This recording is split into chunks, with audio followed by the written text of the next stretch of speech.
안녕하십니까 유튜브 시청자 여러분, 황금 리크입니다. 이번 영상은 추석 물가 얘기 나오다가 슬쩍 보다가 보니까 지금 금리 얘기가 핫하잖아요 사실. 경제에 관심 많으신 분들은 가장 핫한 얘기라고 보고 있는데, 우리나라가 금리를 못 내리는 이유에 대해서 지금 고민하고 있는 내용을 여러 기사 내용으로 여러분들과 함께 나눠보도록 하겠습니다. 일단 금리라, 자, 제가 돈이 많은 할아버지의 한 짤을 갖고 왔어요. 금리가 무엇인가? 저는 돈의 가치라고 생각합니다. 간단하게 생각하면은 내가 돈을 얼마만큼 가치 있게 쓸 수 있는가가 금리의 이제 설명이 되겠다고 저는 생각을 합니다. 미국에서 돈을 쓸 때 5.5%의 금리로 적금을 든다고 칠 수 있습니다. 지금 미국 금리는 5.5%니까요. 한국은 3.5%입니다. 똑같이 100만 원을 맡겼을 때 한국은 금리로 받았을 때 35만 원을 받을 수 있고요. 3만 5천 원을 받을 수 있고요. 미국은 5만 5천 원을 받을 수 있습니다. 당연히 5만 5천 원 받는 쪽으로 가게 됩니다. 사람은 2만 원에 더 주니까요. 미국의 금리는 지금 설명했다시피 글로벌 시대이기 때문에 이 금리는 굉장히 강한 역할을 하게 됩니다. 이거에 대해서 여러 뭐 총재들이나 이야기한 걸 좀 내용을 스크랩해 왔습니다. 못 내린 이유, 내리고 싶은 이유, 뭐 이런 내용이라고 보겠습니다. 하는 총재, 이창현 총재님이시죠. 물가 측면에서는 기준금리 인하 고려할 시기.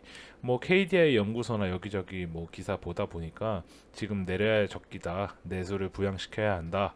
지금은 내수를 부양해야 한다. 물가가 2%로 내려왔다. 금리를 내려야 한다. 뭐 이런 얘기를 합니다. 하는 총재가 소비자 물가 상승률이 2% 진입한 것으로 두고 기준금리 인하를 충분히 고려할 수 있다. 다른 부분 등을 보고 적절한 타이밍을 생각했는데 강조했다. 지금 이 다른 부분이 뭔지 우리는 생각을 할 수 있어야 합니다. 신성한 한국은행 금융통화위원도 수도권 집값을 잡기 위해서는 통화 정책이 스탠바이 해야 한다, 준비해야 한답니다. 해야 한다고 언급하며 향후 통화 정책 시기는 집값 상승의 둔화 여부에 좌우될 전망이다. 지금 한국은행에 있는 사람들이 보고 있는 건 이놈 때문에 지금 그렇습니다. 이놈 때문에 집값이 계속 오르고 있기 때문에. 이 둘은 플라자 호텔에서 열린 2024 G20 세계 경제 금융안전 컨퍼런스에서 이같이 말했습니다.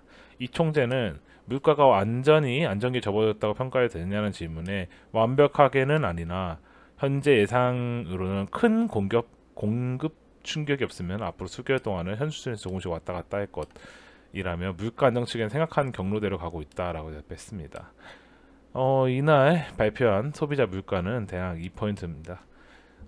이 정도면은 준수한 수준이라고 보고 있는 거죠. 뭐 갑자기 중동에서 전쟁이 또 일어나가지고 기름값이 폭등한다든가 뭐 이런 식으로 에너지 이슈라든가 여러 다른 이슈가 생기지 않으면 이 정도면 나쁘지 않다라고 생각을 하고 있는 것 같습니다.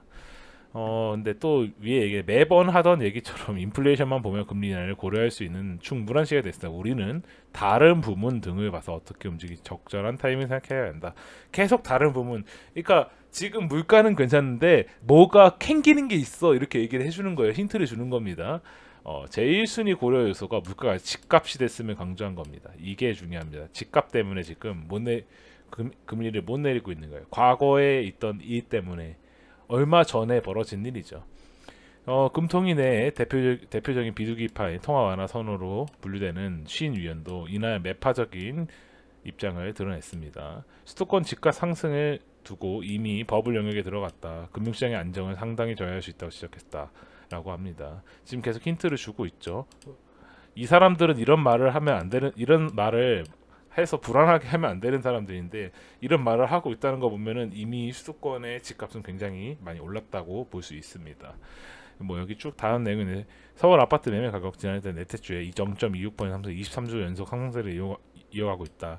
이에 시중은행이 8월 주담대 잔액은 8조 9천억 원이라고 할게요. 2016년 1월 이후 최대폭으로 증가했다. 그래서 스트레스 9월에 DSR 실시 등 이제 통화 정책을 이렇게 해도 안 된다면 금리 인상을 해야 될 수도 있다라고 얘기합니다. 지금 한국은 상당히 금리가 낮은 편에 속합니다. 사실 더 낮은 국가도 있는데 무슨 헛소리를 하냐. 일본은 기축통화입니다. 한국은 기축통화가 아닙니다. 원하는 기축통화가 아니에요. 미국도 한국보다 금리가 심지어 높습니다. 기축통화임에도 불구하고 한국 기축통화라는 건 굉장히 안정성이 있는 통화예요. 전 세계에서 쓸 수 있는 통화고, 그러다 보니까 안정성이 분명히 있는데 금리도 미국이 더 높다?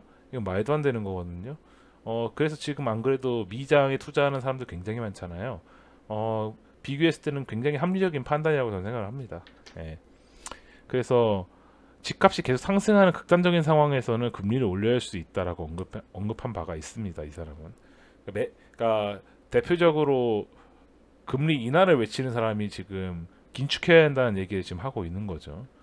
그만큼 상황이 안 좋다는 거죠. 김웅 한국은행 부총재도 지금 이제 물가 상승률은 큰 공급 충격이 없다는 똑같은 얘기하고 있습니다. 예. 뭐 소비자 물가 상승을 이제 2%대로 낮아졌고, 예, 나쁘지 않다라고 지금 얘기하고 있어요. 그동안 고물가로 이제 우리 국민들의 고통이 컸지만 디스인플레이션으로 빠르게 진전되면 선진국 물가에 비해 강조하고 있습니다. 근데 이 사람도 지금 뭐 하는 일 잘했다고 칭찬하고 있는 거죠. 근데 지금 문제가 뭐냐면 지금 계속 나오는 뭐 금융위원장, 한국은행 총재, 무슨 뭐시기 위원장들 다 얘기하는 게 지금 이것 때문에 난리예요. 지금 모두가 못하는 이유가 이겁니다. 예. 가계부채 때문에 그렇습니다. 빚이 계속 늘고 있어요. 국민들 빚도 늘고 있고 정부도 늘고 있어요. 지금 이게 문제입니다. 지금 그는 가계대출이 늘어나는 부분을 잡지 않으면 결국은 부동산 시장으로 흘러 들어가고, 가격이 오르면 서민 무주택자 분들에게 부담과 피해가 간다. 가계대출 관리를 강화하는 과정에서 일부 얘기들이 나오지만 전체적인 흐름을 봤을 때 우리 경제와 국민들이 함께 인식을 하고 가야 될 방향이다라고 얘기했습니다. 이제 은행 니들도 관리를 해라 이런 얘기고요. 은행이 자율적으로 하는 조치도 갭투자, 다주택자 대출 등 투기적 성격 대출을 관리 완화하라고 하고 있고, 정부가 획일적으로 기준을 정하는 것은 아니다. 뭐 이렇게 얘기를 하고 있습니다. 이런 노력에도 불구하고 주택시장이 계속해서 과열되고 부채가 늘어날 경우 다른 거 이제 또 규제를 또 철퇴를 내린다는 거죠. 그래서 은행이나 금융사 니들이 알아서 잘 해라. 국민들도 감당하기 어려운 대출을 받아 주택 구입을 할 수 있다 하는 것보다 상환 능력에 맞게 운용하는 게 필요하다. 빚을 못 갚을 정도로 대출받지 말라 이 소리입니다. 쉽게 얘기하면. 근데 부자가 되는 가장 큰 원칙 중에 하나는 레버리지를 땡길 수 있을 만큼 땡겨서 그걸로 수익을 번 다음에 그 레버리지를 갚는 거거든요. 가능한 레버리지를, 그러니까 지렛대를 올릴 수 있을 만큼 올려야 되는데, 좀 반대되는 이야기이긴 한데 일반적으로 부자가 그러니까 부자가 아니고 평범하게 중산층 정도 살려고 한다고 하면은 이 말이 맞긴 해요. 적당히 자기 감당할 수 있는 바지가랑이 찢어지지 않을 정도로만. 예. 이게 찢어지게 되면 경매에 나가게 되는 겁니다. 피땀 흘려서 피눈물 흘려서 돈 벌어서 집 샀더니 빚을 못 갚아서 은행이 뺏어가는 겁니다. 지금 이 얘기도 또 나오죠. 가계부채 심각성을 얘기하고 있습니다. 고강도 관리가 불가피하다. 가계부채 증가세가 잡히지 않을 경우 은행에 추가 조치를 할 거고, 은행 대출 제한 조치는 획일적으로 규제할 수 있는 은행 자율적으로 진행돼야 한다. 아까랑 똑같은 얘기죠. 근데 지금 정부 출범 후 가계부채 비율 점유적 하향 안정화되었다. 어느 정도 기준금리 올린 영향도 컸지만 최근 수십 년간 가계부채 비율이 낮아진 적이 없었다는 점에서 최근 정부 리스크 관리는 안정화된 성과를 보였다라고 합니다. 뭐 이런 거 자기들끼리 칭찬하고 하는 내용보다 사실 제일 문제인 건 이 내용입니다. 부채가 3천조입니다. 정부랑 정부 가계 빚 올 처음으로 3천조 돌파, 올해 국가 예산 650조의 5배 규모입니다. 굉장히 엄청납니다. 지금 이것 때문에 지금 하는 총재나 지금 방금 말했던 제가 듣도 보지도 못한 무슨 뭐 위원이 나오고 그러는데 다 걱정하는 게 이것 때문이에요. 지금 정부와 가계가 진 빚이 2분기 말 처음으로 3천조 원을 넘어섰을 때 세수 펑크가 이어지면서 국채 발행이 늘었고 부동산 영끌 B2로 가계부채가 급증한 결과다. 기재부와 하는이 따르면 올해 2분기 말 국가 채무와 가계빚은 3,042조 원을 기록했다. 예, 지금 GDP 명목 127%입니다. 국가랑 가계랑 합치면. 기업의 합친지 모르겠어요, 이게. 나랏빚이 올해 2분기에만 44조 원이 늘었고, 이제 코로나 때문에 늘은 건 사실 맞긴 해요. 예. 나라 가계비는 작년 2분기와 3분기 각각 38조, 33조, 올해 2분기에는 국가 채무와 가계 신용 모두 팬데믹 이후 가장 큰 폭으로 늘어났다. 국가 채무는 전 분기보다 늘어난 1,000조가 넘었죠. 예. 지금 사실 계속 제가 얘기하고 있지만 이게 왜 채무 때문에 문제다 이런 얘기를 하냐면 금리를 내리면 또 대출을 받을까봐 지금 걱정을 하는 거예요. 이전에 그랬던 양상이 보였으니까. 예. 지금 주담대 이제 대출이 계속 늘고 이것도 지금 계속 늘고 있는 게 문제라고 하고 있고 그런 와중에 지금 금리를 내려라라고 압박을 하는데 사실 금리를 내리는 거랑 금리를 올리는 거랑 지금 양자택일이 안 되는 상황이라고 저는 사실 생각을 해요. 예, 금리 내리면 칭찬받겠죠. 예, 이자가 줄어드니까. 근데 이제 금리를 내렸으니까 대출을 더 받을 거 아닙니까? 사람들이 싼 값에 대출을 해주니까. 그럼 그 돈을 가지고 또 투자를 하겠죠. 그럼 또 부동산이 오르고 또 주식이 오르고 또 코인이 오르겠죠. 그럼 모두가 행복한 세상일 것 같지만 아시다시피 언젠가 행복한 세상은 꺼지게 돼 있습니다. 예, 빚을 누군가는 갚아야 되고요. 번 놈은 빠져야 합니다. 예, 버는 놈들이 빠지게 되면은 빚만 남은 놈들만 남게 됩니다. 그럼 빚쟁이가 생기는 거죠. 결국에는 힘들더라도 이 빚쟁이들을 빨리 빚을 갚게 하고 더 이상 빚을 안 내게 하는 방향으로 가려는 것 같아요. 제가 볼 때는. 제가 달러짜리를 또 갖고 왔는데 제가 왜 굳이 달러짜리를 갖고 왔냐?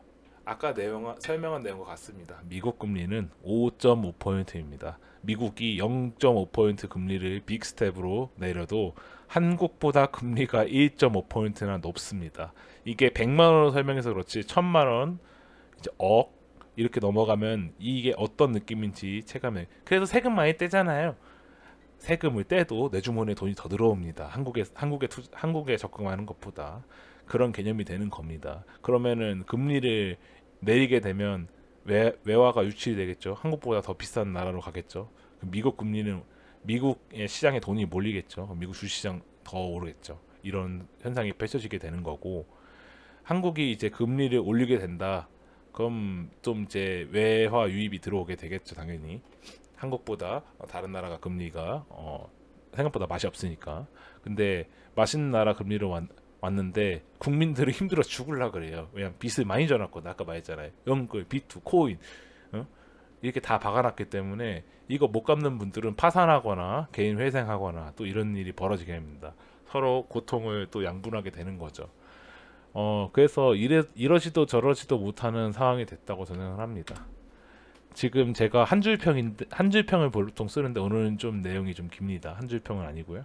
내리려고 하니 연끌 비투했던 과거가 보여두렵고 올리거나 유지하려고 하면 고금리라 이자 내기 힘들고 투자 안 된다고 날리고 이런 게 사면초가인가?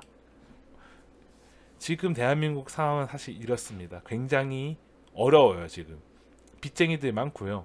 이제 다음 부동산 상승 누가 그 빚을 내서 또 받아줄지 모르겠습니다. 지금까지는 지난번 영상에도 마찬가지지만 2030 그러니까 지금의 이제 30이 되고 40이 되는 분들이 받아줬어요. 지금 과연 다음은 누가 또 받아줄 것인가? 그들끼리 또 받을 것인가? 이제 스물스물 좀 있으면 안 좋은 기사들이 막 나올 것 같아요. 예. 이제 사람들이 이제 돌아가시거나 뭐 이런 뉴스가 나오는데 이제 슬슬 정말로 각자 도생해야 되는 시기가 오는 것 같습니다. 네. 지금 하는 총재도 그렇고 여러 지금 금융위원장도 그렇고 지금 얘기하는 게 다 빚 얘기만 하고 있어요. 빚 때문에 못한다. 부동산 값 때문에 못한다. 지금 이 얘기를 하고 있는데 어떻게 될지 추이를 보고 여러분들은 현명한 투자를 하시기 바라겠습니다. 개인 투자의 최고 장점은 어디든 투자할 수 있고 투자는 언제든 쉴 수 있습니다. 오늘 영상 괜찮았다면 좋아요와 구독 한번 눌러주시고 여러분의 의견을 댓글로 달아주시면 감사하겠습니다. 시청해주신 유튜브 여러분 감사합니다. 황금 믿겠습니다.